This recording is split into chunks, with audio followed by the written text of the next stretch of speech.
Cinema lenses always have a certain look to them that most filmmakers pick them over sharp photography lenses. If we're looking at creating a certain look for our films, cinema lenses help us shape it. Now, I've tried loads of cinema lenses, but nothing stuck to me like this set, especially for its price point.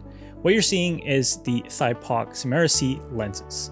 We're actually filming with the 35mm right now, so all the talking heads that you see will be from the 35mm.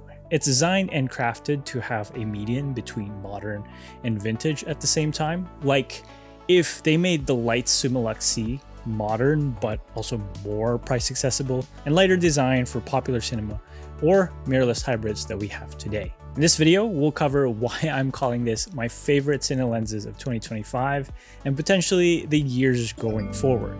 We'll also cover lens character, a comparison with the Leitz Simera-C, and then we'll move on to lens design and other in-depth testing.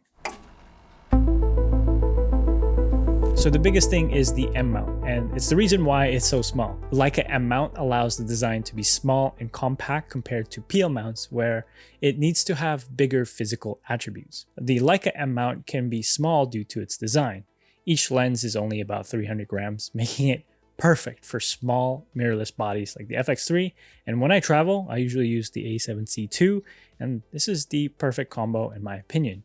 You get the extra detail from the A7C II's 6K, 7K oversampled footage down to 4K, and with the Thypoch Simera-C look, it's the perfect combo. The overall build quality is what you expect on the mid-range cine lens. Everything is well made. The iris gear, the focus gear are great, well dampened, and the M to E adapter also has no play because it shares a similar structure as a PL mount. Now this lens set is also available in Sony E mount if you primarily shoot with Sony cameras, but I went with the M mount because I wanted to be flexible to be used in other mounts as well.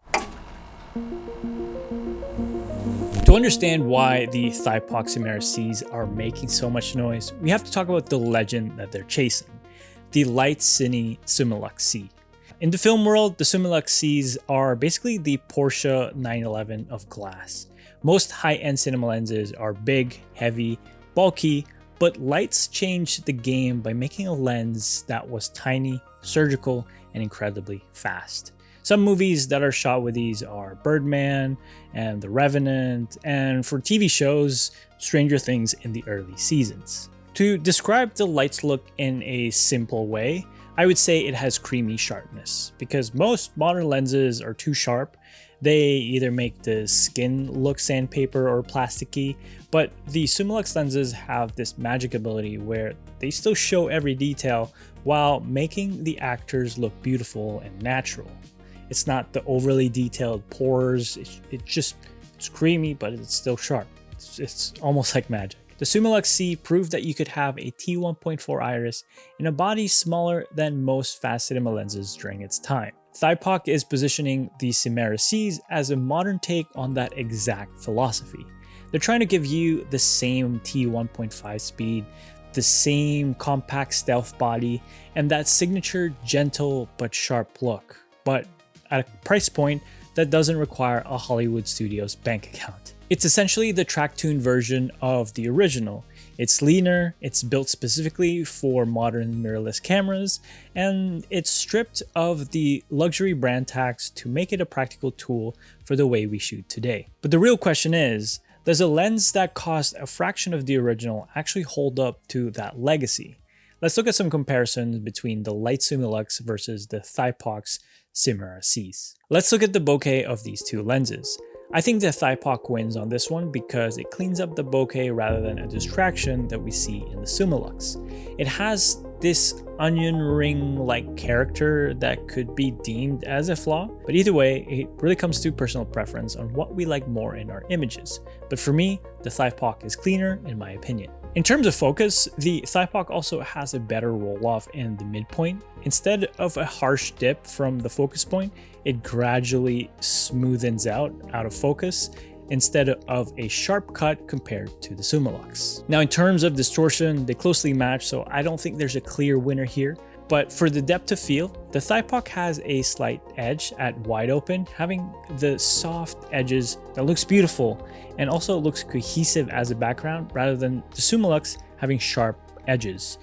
This will depend on the look you want for your videos, but personally, I like the Thypoch better. I usually film everyday life and also film commercial work from time to time, and I finally found a lens that fits my style, which is vintage with a modern take to it. It's nothing too flashy, but enough character for my liking, and this is where the creamy sharpness comes in because it gives you that slight edge to other filmmakers out there who still use photo lenses. Now, don't get me wrong, there's nothing wrong with photo lenses because they are great tools for jobs like events and other commercial work. And I still use photo lenses to date. The form factor is big as well for modern filmmakers or creators. They're tiny, and I can easily bring this lens set in a small photography backpack without it bulging out. For me, both the look and the form factor is what makes this my favorite cine lenses of 2025. Let's explore the characteristics of the Thypoch Simera-Cs, and let's start with the bokeh. I know we've covered it in the comparison earlier with the Leitz Cine, but here are a few more real-life examples for you to view.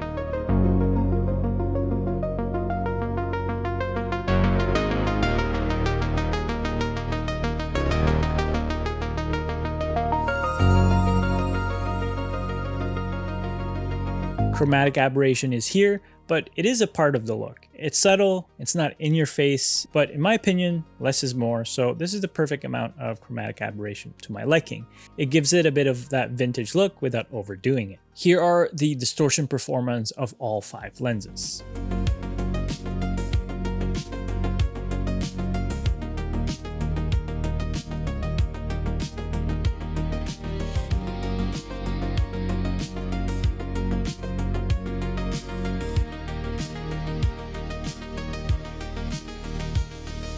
Focus breathing is actually one of the trade-offs with these Simera-Cs. Unlike the Sirui VP1 primes that has virtually no focus breathing, the Thypochs exhibit noticeable focus breathing if we do some fast rack focusing.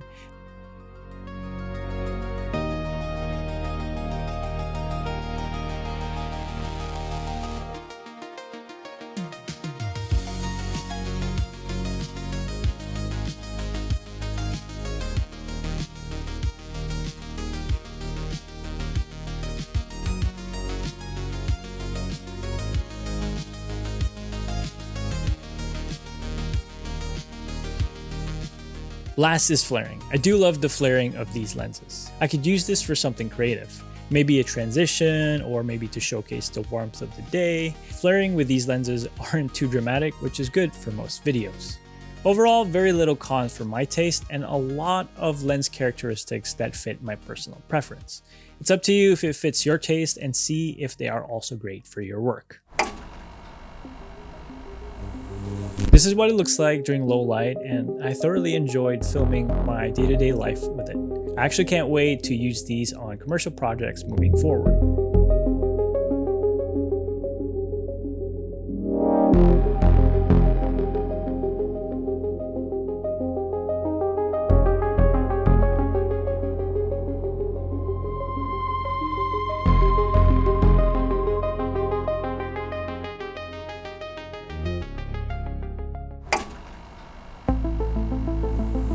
This is by far my favorite lenses of 2025 and will continue to use these moving forward in 2026 until something better comes along. It's a perfect blend of modern and vintage with a small tiny footprint. Perfect balance with small mirrorless cameras. I have an affiliate link down below and a 10% off code that stacks with their current Christmas promotions. If you do have any questions about the Simera-Cs, I'm happy to answer them in the comments down below. And if you like my colors and you want your edits to feel like a memory, everything is on my website. But until then, I will see you in the next video. Peace.